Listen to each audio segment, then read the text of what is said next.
Chapter 3. We're going to finish up chapter 3 and move into chapter 4 just a little bit. Let's read that together. Chapter 3, verse 22. Slaves. You think, oh my goodness, slaves. Slaves, obey your earthly masters in everything, and do it not only when their eye is on you, and to curry their favor, but with sincerity of heart and reverence for the Lord. Whatever you do, work at it with all your heart, as working for the Lord, not for human masters. Since you know that you will receive an inheritance from the Lord as a reward. It is the Lord Christ that you are serving. Anyone who does wrong will be repaid their wrongs, and there is no favoritism. Masters, provide your slaves with what is right and fair, because you know that you also have a master in heaven. And who put that chapter marker there? That was make it easier for the slave owners to leave that part out or something? I'm not sure. Interesting.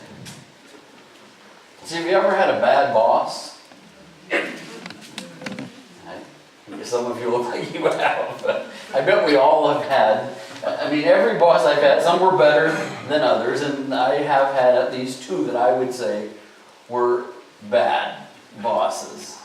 I kind of like this little cartoon. This lion comes in for an interview. Aside from chewing people out and biting their heads off, what other management skills do you have?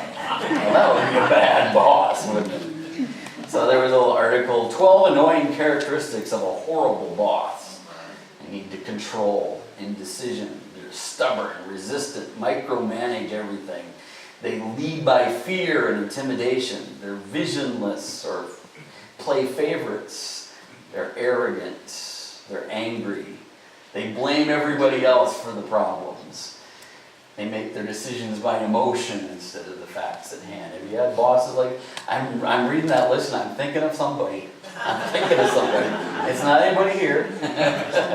But I'm thinking of somebody because I had somebody that I think had every one of those qualities. And I bet you have seen it too. There's some people are hard to work for. But no matter how bad your boss was, you probably had it a little bit better than a slave. Now,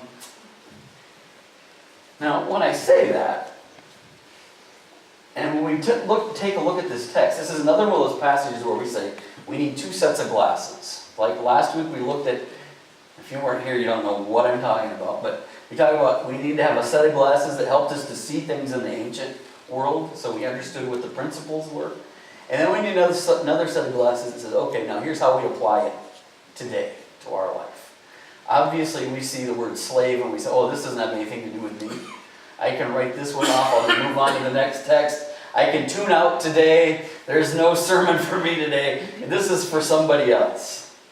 But I don't want you to do that too quickly because I think that when we put on our two sets of glasses again, we're going to see that there's some principles that do apply to our lives. And you might say, oh, but I'm retired. I'm not working anymore. This doesn't have anything to do with me. And I'm going to say, yes, it does. You wait till the end, because I've got something for you, too. You say, well, I'm not in the workforce yet. Well, I'm just a student. There could be a principle here for you, too. Some of those teachers are like slaves. No, I'm not slave masters. No. But anyway, so slavery, first of all, we got to put on our... What was it like in the ancient world, in the Roman Empire when Paul's writing these things? Because another thing that we sometimes do is we look at what happened in our country in slavery and we think that it was exactly the same thing that they were experiencing. And it is different. Not to defend slavery in any case, but nonetheless we have to understand it in its own context. It was a very different kind of slavery. So Paul didn't witness what we call American chattel slavery, the kind of slavery we had in the South. If he did, I think he would have had a few things to say about it. But one of the most common interpretive mistakes we can make is to assume that the Roman slavery that Paul experienced was the same thing, that it was identical to that kind of American system. And there's a lot of differences between them. And I just kind of noted them for you in very small print so you can't read it, but maybe you can see it. If you got your glasses on, see, I told you you need your glasses for this part. In America, it was a life sentence. There was no hope. Unless, of course, the Civil War comes and even that didn't bring them much freedom. But in Roman slavery, it was a limited slavery, usually 10, maybe up to 25 years. Very rarely was it a lifelong sentence. Usually it was something that you entered into because you were either in debt or because you were a criminal. And therefore you could find yourself in slavery. But there were actually some people who came from poor families that willingly went into slavery as a step up in Roman society, which is totally different than what we would understand.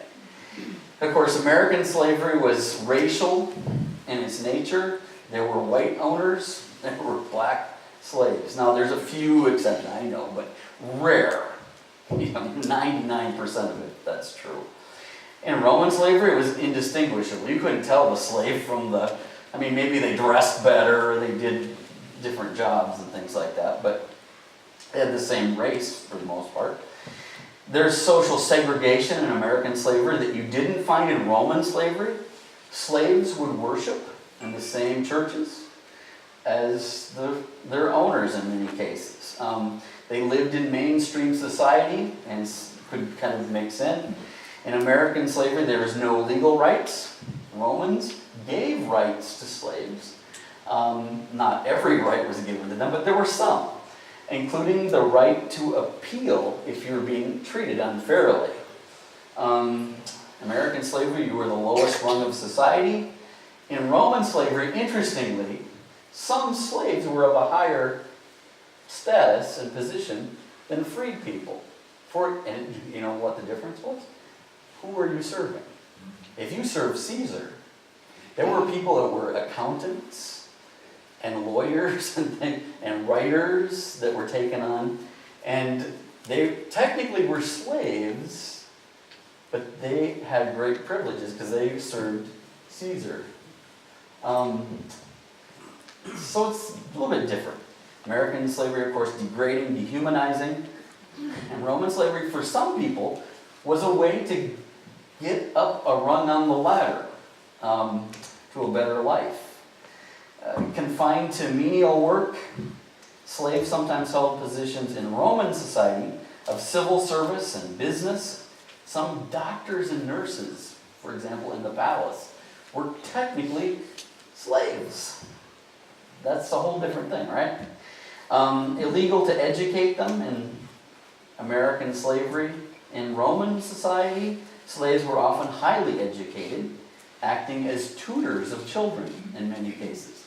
There's a famous word in Greek in Galatians, the tutor, how the law is a tutor. The word there is pedagogos, which is a word that means like a slave that tutors children.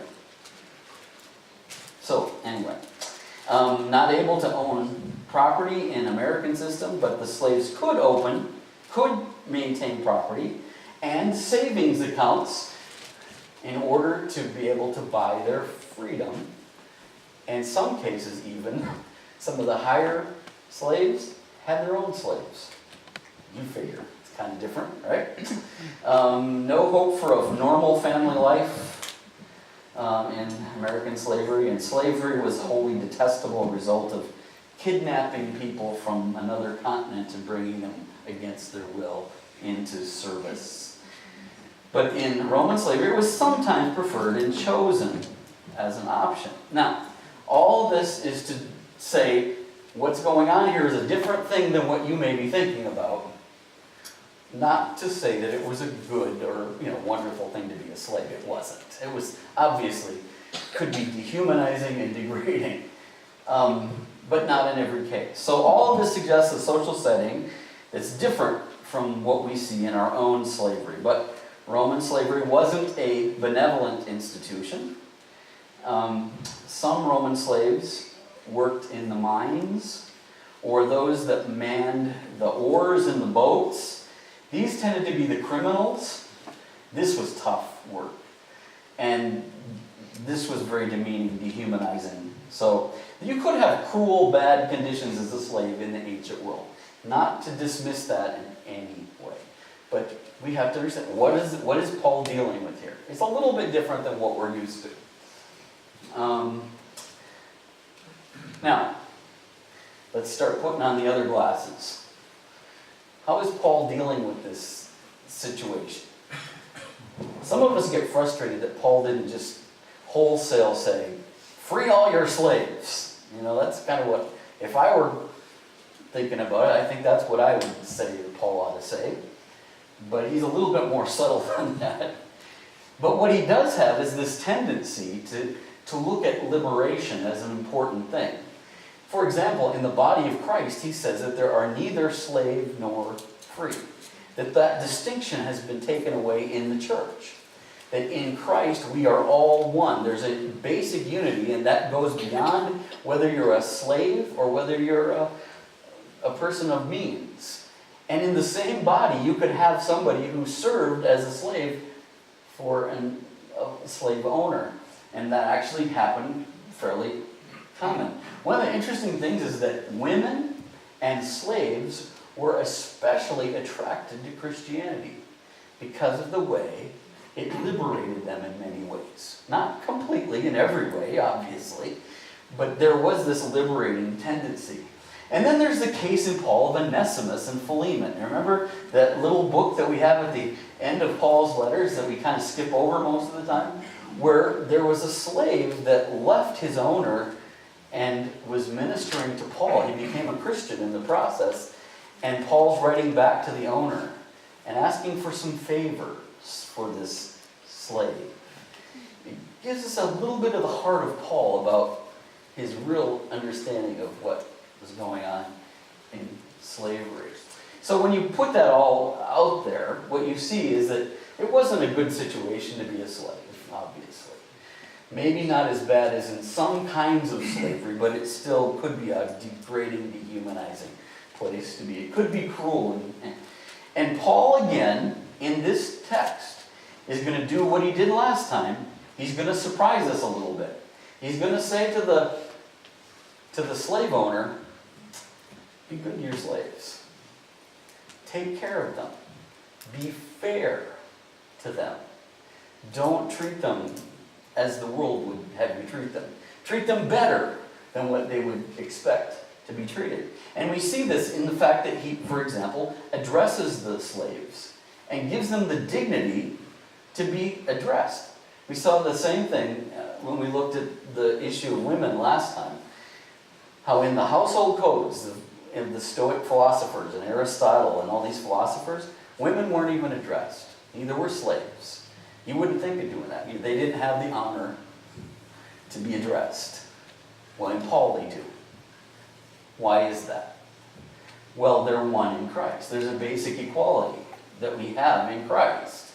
And because of that, they are people of dignity that ought to be addressed. And Paul does indeed do that. He does the same thing for slaves here. He addresses them and gives them some indications of how they should live their life. Okay, so now that's all the long putting on the old way of looking at things so we understand it in its context. Is there any principle here? Having said all of this, because this seems pretty far from us, is there any principle here that we can apply to our lives? And I think there's a couple that we can take from Paul's. Even though our situation is very different than Paul's, we all find ourselves at one point or another in our life dealing with bad overseers, bad bosses, people that are difficult to deal with. We all find ourselves in situations where there's injustice, that we all find ourselves in places where things aren't going the way we would like to. If we put on this other set of glasses to apply it to our situation today, it probably applies most carefully to boss-employee relationships, especially when that boss isn't a particularly good boss. And there seem to be plenty of those out there, aren't there? But it's not just there, well, as you're going to see in just a little bit. So, what is Paul telling us? What is the principle that he's telling slaves that would apply to us, even though we're not slaves, obviously? except to Christ.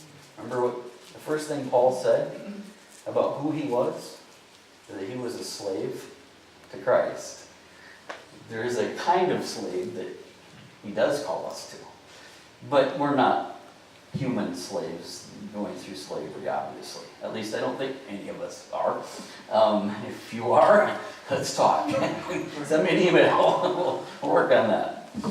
So a couple of things that I think we can get as principles. One is this: work with integrity. Work with integrity.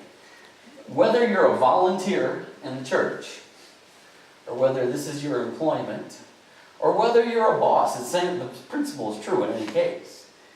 We should be a person that works with integrity in everything that we do. Here's what the text says. Obey your master not only when their eye is on you, but with sincerity of heart and reverence from the Lord, or for the Lord. Not only when their eye is on you, but do the right thing even when they're not watching, when they're not paying attention. The Greek word really would be translated eye service. Don't just give eye service, is the literal translation. So, do you know, you've been in places where the boss walked in and suddenly everybody sat up straight, started working hard. Well, that's exactly the kind of thing he's talking about. When the boss goes away, now what do? And Paul's saying, even when the boss isn't there, you should give it your all. Sincerity of heart, for reverence to the Lord. Even when their eye isn't on you, you should still serve with integrity. Somebody said that integrity is doing the right thing when no one is watching. Is that not true? I mean, and the truth of the matter is always somebody who's watching, because as we'll see, there's a master in heaven who is watching it all. Coach Tony Dungy, now retired, but integrity is the choice between what's convenient and what's right. Slaves didn't have a whole lot of choice about the matter in most cases, but yet they were called to serve wholeheartedly even when their master was not present. And that seems to be a principle that's applicable to us today. To work with integrity. When the boss's eyes are on you, you still do the best that you possibly can do. And sometimes that means choosing to do some things that are pretty hard. So what does this mean? In everyday life, how we use our time. Not wasting our time. Not being lazy. My favorite proverb. Go to the ant, you sluggard. Don't you love that one? Just something about that. You ever watch the ants? You know, they're going all over the place. And the prophet, as he writes Proverbs, says, go to the ant. Look at the ant.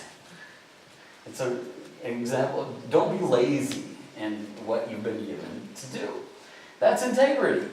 Not wasting time. Not, well, I got to check my Facebook again. You know, I've got to play a game here again, or I got to do this. There's sometimes it's real easy for us to not take those things as carefully as we should. Not taking advantage of resources. I mean, I've known even Christian organizations where pilfering supplies was common.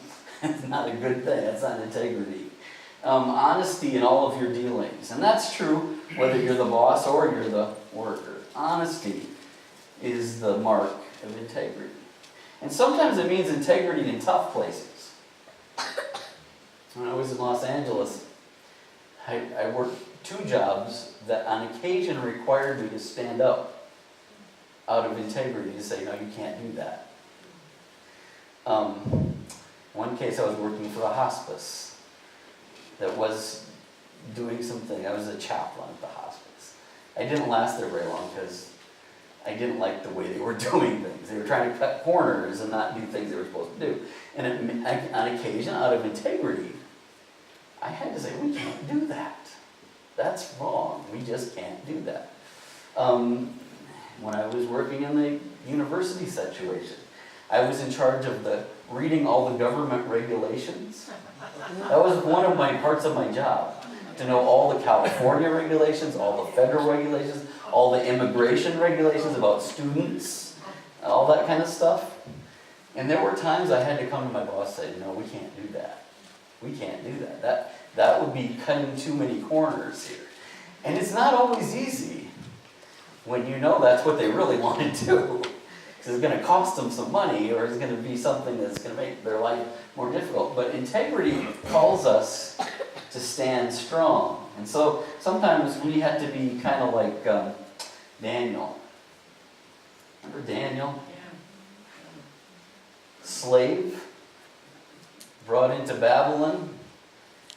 He became, part of the king's court and a person of wisdom and integrity.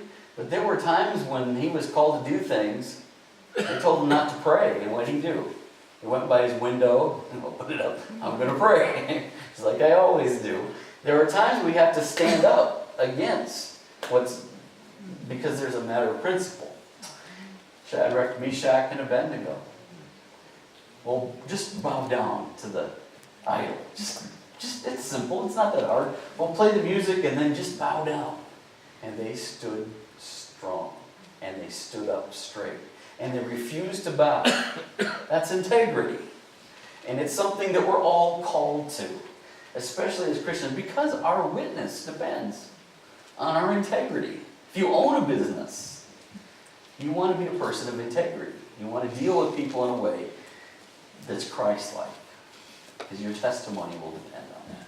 If you're working, similarly, you need integrity. It seems to me that's one of the principles we can draw out, not just when they're looking, not just when it's easy, but always be a person of integrity.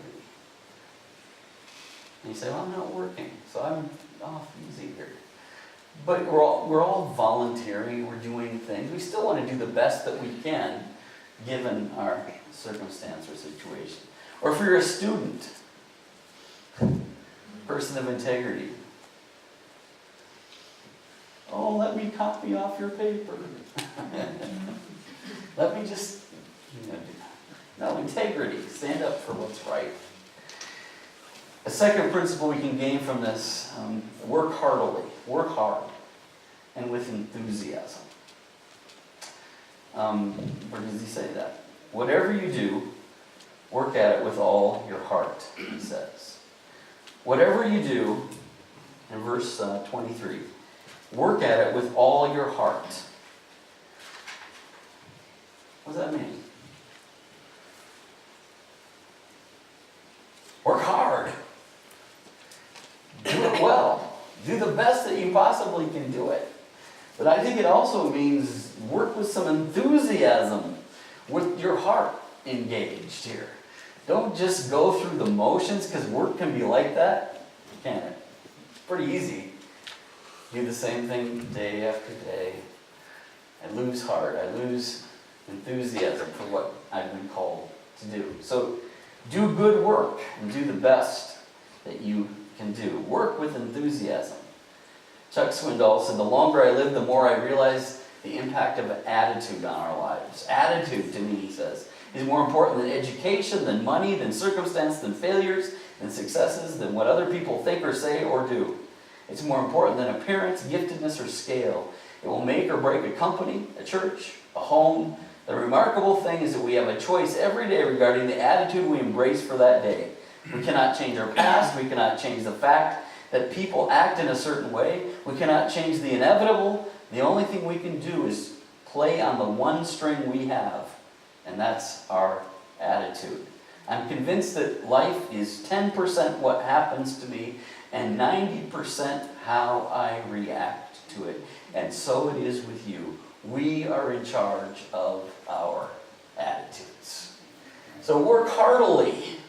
Not just go through the motions. Do it with some enthusiasm. Get the right attitude. This is another day God has given me. I'm going to serve Him with everything that I've got. Do good work. Martin Luther said this, the reformer, 500 years ago, about the maid who sweeps the kitchen is doing the will of God just as much as the monk who prays. Not because she may sing a Christian hymn as she sweeps, but because God loves clean floors. And the Christian shoemaker does his Christian duty not by putting little crosses on the shoes, but by making good shoes. because God is interested in good craftsmanship. Do what you do with integrity. Do it heartily as unto the Lord. And that's my final principle here that we can gain from this. Work for the Lord. Remember that it's not the earthly master you serve.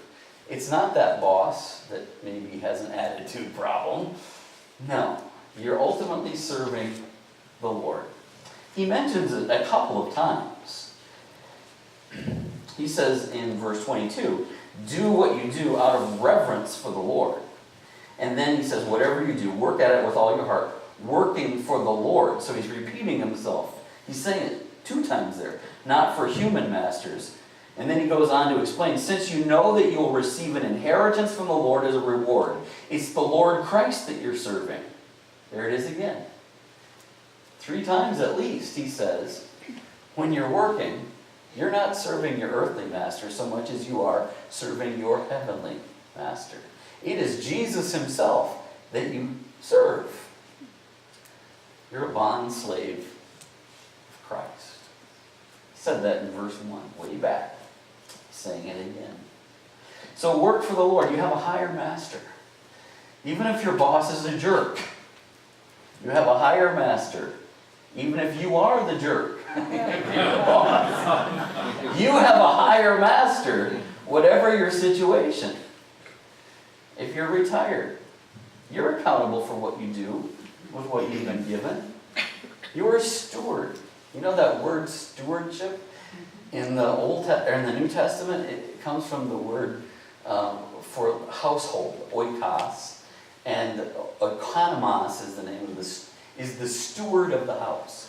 He was the head slave of the house who was in charge when the master got home.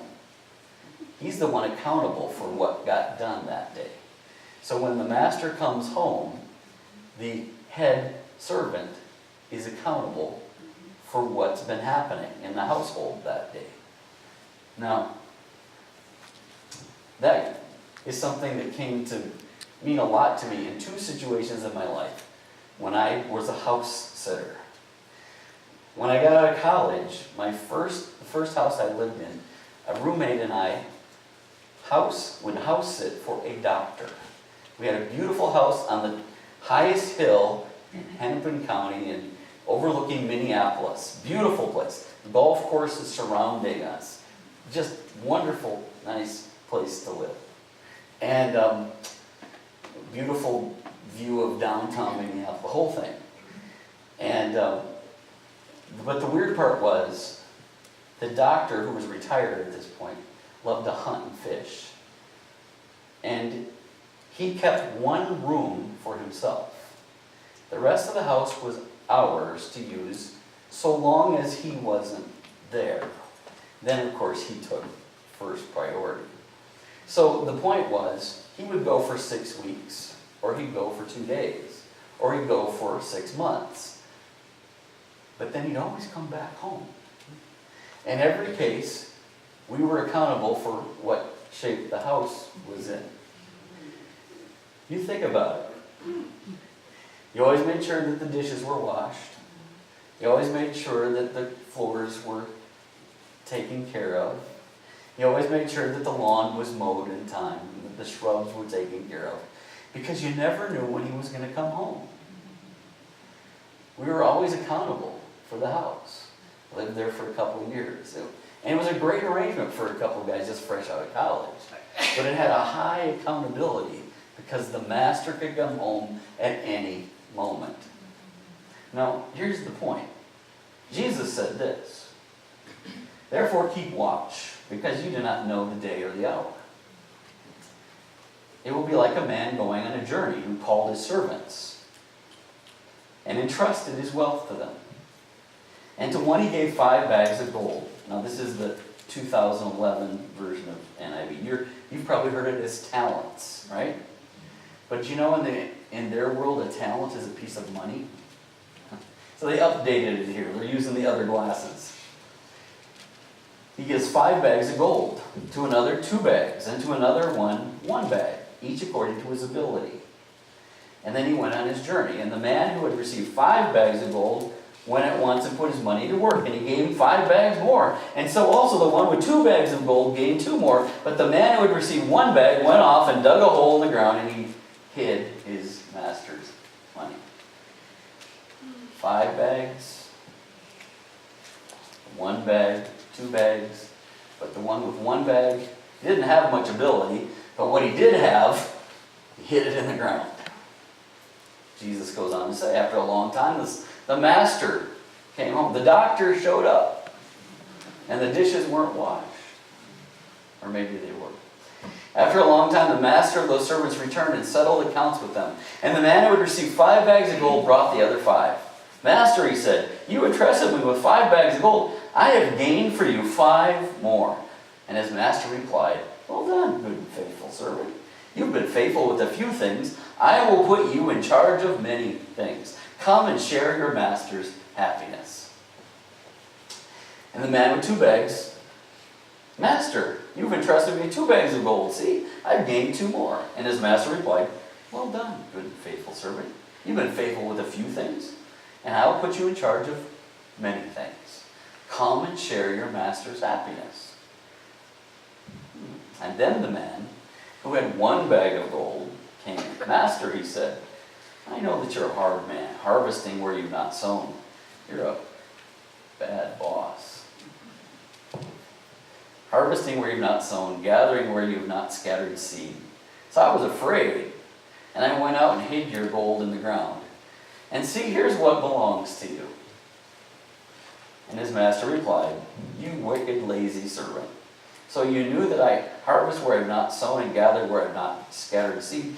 Well, then you should have put my money on deposit with the bankers, so that when I returned, I would have received it back with interest. So you could have done that at least. So take the bag of gold from him, give it to the one who has 10.